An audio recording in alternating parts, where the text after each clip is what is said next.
Hello viewers, welcome to Asian X academy. Last lecture में असां present continuous tense ऐं उन जे यूज़ेस खे डिस्कस कयोसीं। अॼु जे हिन लेक्चर में असां पास्ट कंटिन्यूअस टेंस ऐं उन जे यूज़ेस खे पढ़ंदासीं। लेक्चर शुरू थियण खां पहिरियां मां तव्हां सभिनी खे रिक्वेस्ट कंदुमि त असांजे चैनल खे लाइक, शेयर ऐं सब्सक्राइब ज़रूरु कयो। त शुरू था कयूं अॼु जो लेक्चर।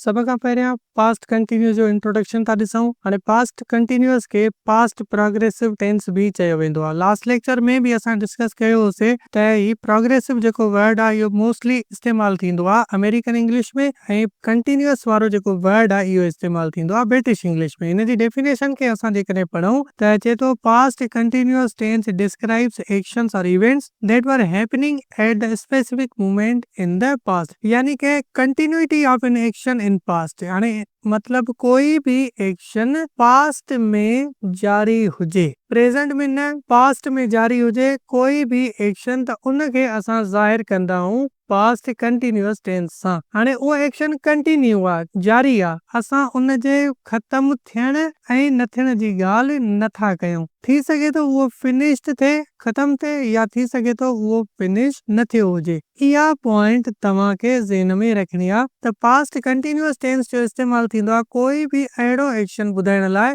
जेको पास्ट में जारी हुजे, उनखे असां पास्ट कंटिन्यूअस सां ज़ाहिर कंदा आहियूं। फॉर्मेशन जी जेकॾहिं असां ॻाल्हि कयूं त हिन में हेल्पिंग वर्ब्स जेके आहिनि असांजा वाज़ ऐं वर इस्तेमालु थींदा। हाणे वाज़ जेको आहे इस्तेमालु थींदो आए सां, ही सां, शी सां, इट ऐं ॿियो सिंगुलर नेम। पर जेको वर आहे उहो असांजो इस्तेमालु थींदो आहे वी सां, यू, दे। उन खां अलावा ॿ या ॿिनि खां वधीक नाला उन में असां वर इस्तेमालु कंदासीं। मेन वर्ब जी जेकॾहिं ॻाल्हि कयूं साॻे ई तरीक़े सां हिन में प्रेजेंट पार्टिसिपल इस्तेमालु थींदो आहे, यानी कि वर्ब जो फोर्थ फॉर्म या वरी जंहिंखे इंग फॉर्म बि चयो वेंदो आहे। ऐं हिन जे एम्फेटिक में असां छा इस्तेमालु कंदा आहियूं, रियली इस्तेमालु कंदा आहियूं। स्ट्रक्चर जी जेकॾहिं ॻाल्हि कयूं त हिन जे स्ट्रक्चर में सभ खां पहिरियां अफर्मेटिव सेंटेंस ॾिसूं था। अफर्मेटिव में साॻे ई तरीक़े सां पहिरियां सब्जेक्ट, उन खां पोइ हेल्पिंग वर्ब। हाणे हिते हेल्पिंग वर्ब कहिड़ा थी विया, या असांजो थी वियो वाज़ या वरी वर। असां ॾिसंदासीं त सब्जेक्ट कहिड़ो आहे, उन मुताबिक़ असां हेल्पिंग वर्ब यूज़ कंदासीं। मेन वर्ब कहिड़े फॉर्म में असां इस्तेमालु कंदासीं,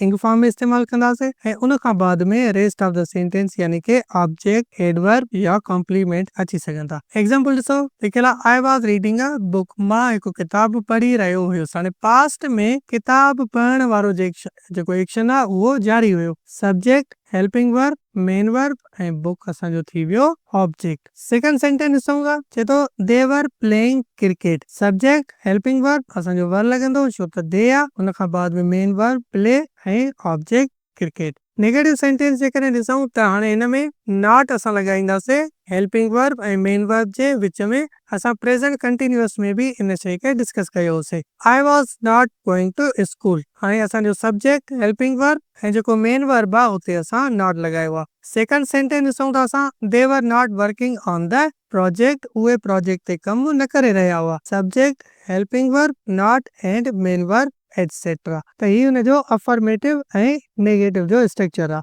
अफर्मेटिव ऐं नेगेटिव खां बाद में जेको असांजो टियों टाइप आहे हुन में असां इंटेरोगेटिव था ॾिसूं। हाणे इंटेरोगेटिव सेंटेंस में छा हूंदो आहे त जेको हेल्पिंग वर्ब आहे उहो सब्जेक्ट जे आॾो अची वेंदो आहे, बाक़ी स्ट्रक्चर सेम ई रहंदी। हाणे एग्जांपल ॾिसो, was she reading a book, छा हूअ किताब पढ़ी रही हुई। पहिरियां ॾिसूं था असां हेल्पिंग वर्ब असांजो पहिरियां आहे, उन खां बाद में असांजो सब्जेक्ट आहे, सब्जेक्ट खां बाद में असांजो मेन वर्ब आहे ऐं लास्ट में ऑब्जेक्ट थी वियो। सेकंड सेंटेंस हो, वर दे प्लेइंग क्रिकेट, छा उहे क्रिकेट रांदि खेॾी रहिया हुया। हाणे हिन इंटेरोगेटिव सेंटेंस में जेकॾहिं WH वर्ड एड कंदासीं त इहो WH वर्ड हमेशा जेको आहे सब्जेक्ट, हेल्पिंग वर्ब खां बि पहिरियां ईंदो ऐं बाद में असांजो हेल्पिंग वर्ब, सब्जेक्ट ऐं मेन वर्ब वारी स्ट्रक्चर इस्तेमालु कंदासीं। मिसाल असां लिखूं था, वाई वॉज शी लाफिंग, उहा छो खिली रही हुई। हाणे हिन में WH word, helping verb, subject and main verb ऐं ही जेको सेंटेंस आहे असांजो इंटेरोगेटिव आहे। त इंटेरोगेटिव सेंटेंस असां पढ़ी आया आहियूं लेक्चर्स पंजनि में। त हिकिड़ा उहे हूंदा आहिनि जेके हेल्पिंग वर्ब खां शुरू थींदा आहिनि ऐं ॿिया उहे हूंदा आहिनि जेके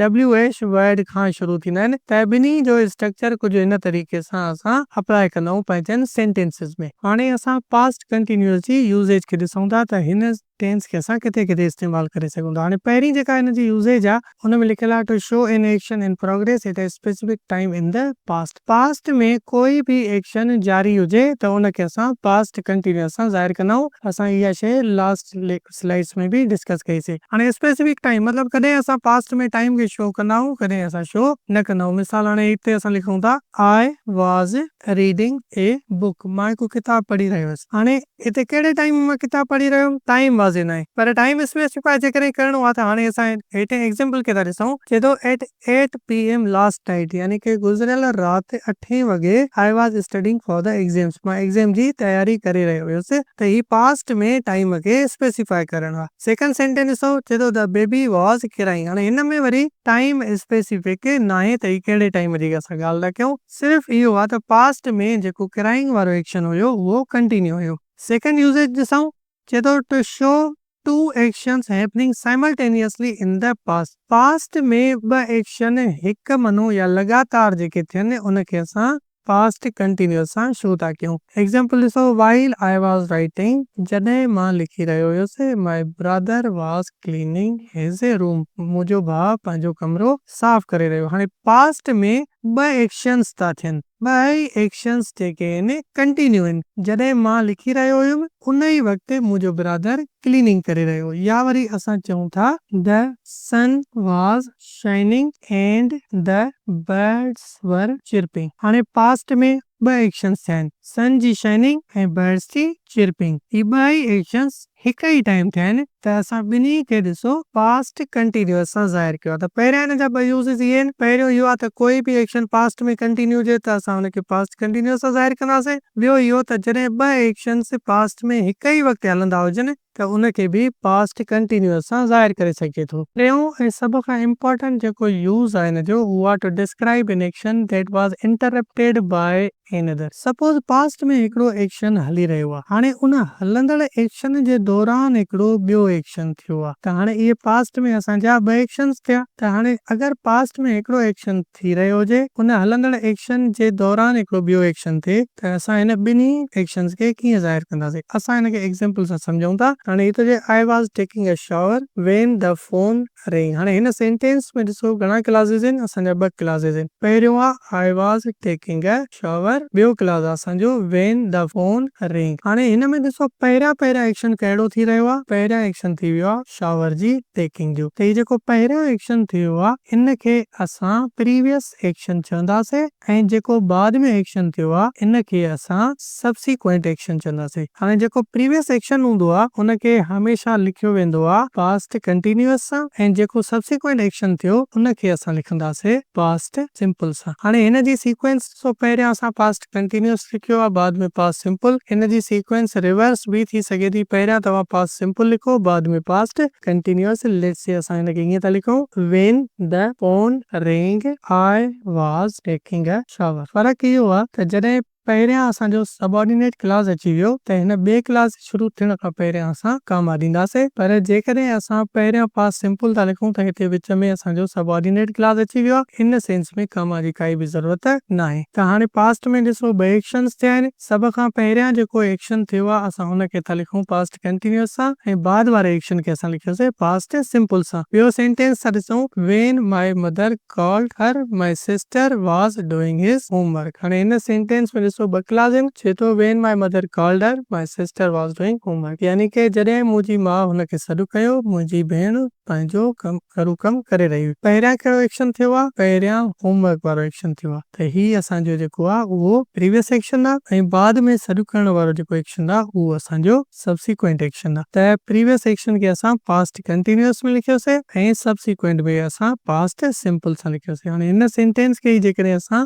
ॿी तरतीब में लिखूं त ही थींदो माय सिस्टर वॉज डूइंग हिज homework when my mother called her. ठीक, त पहिरियां तव्हां पास्ट कंटिन्यूअस लिखो या पहिरियां तव्हां पास्ट सिंपल लिखो, ॻाल्हि साॻी आहे। बस जॾहिं बि 2 एक्शन थियनि पास्ट में, जेको पहिरियां एक्शन थींदो आहे उनखे असां पास्ट कंटिन्यूअस सां लिखियोसीं, ऐं जेको बाद में एक्शन थियो उनखे असां पास्ट सिंपल सां लिखियोसीं। हिनखे असां इंटरप्टेड एक्शन चवंदा आहियूं। लास्ट में असां कुछ कीवर्ड्स खे ॾिसूं था जेके असां पास्ट कंटिन्यूअस टेंस में इस्तेमाल करे सघूं था। हाणे इन कीवर्ड्स में असांजो वेन थी वियो, वाइल थी वियो, एट द मूवमेंट थी वियो, ऑल डे इज यस्टरडे थी वियो, एट 6 PM थी वियो, द होल इवनिंग या वरी एज थी वियो। हाणे हिक ॿिनि खे असां पंहिंजे सेंटेंस में यूज़ था कयूं। हाणे वेन खे असां सेंटेंस में यूज़ कयूं था। लेट्स से असां चऊं था when someone knocked the door Ali was watching the movie. हाणे पास्ट में ॾिसो ॿ एक्शन्स थिया आहिनि। पहिरियों असांजो कल असां लिखियो आहे दरवाज़े खड़काइण जो एक्शन थियो आहे, ॿिए में अली जेको आहे मूवी खे ॾिसे थो। हाणे ॾिसो पहिरियां कहिड़ो एक्शन थियो आहे,